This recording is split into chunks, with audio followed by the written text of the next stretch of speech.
New recruits to Ukraine's territorial defense forces in Kyiv got a lesson on Wednesday in newly arrived weaponry meant to punch a hole through a Russian tank.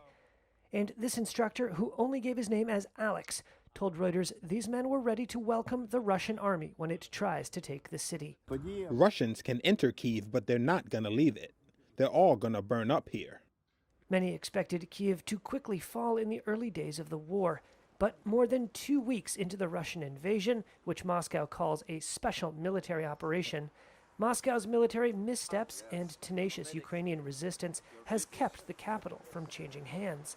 Of course, we understand and see that the enemy wants to seize Kyiv. We understand that very well. Alexei Kuleba is the governor of the Kyiv region. Of course, they were not able to seize Kyiv immediately. Their aim was to do so in 2 or 3 days. This is a well-known fact. They failed because of the heroic actions of our armed forces and ordinary people who stood up to defend our city, our country.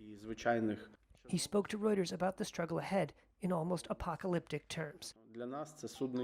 For us, this is Judgment Day. It is a struggle between good and evil.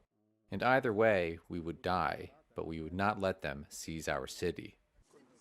Sounds and symbols of Ukrainian resolve spring up around the city. On Wednesday, the remaining musicians of the Kyiv Classic Symphony Orchestra performed the Ukrainian and European Union anthems.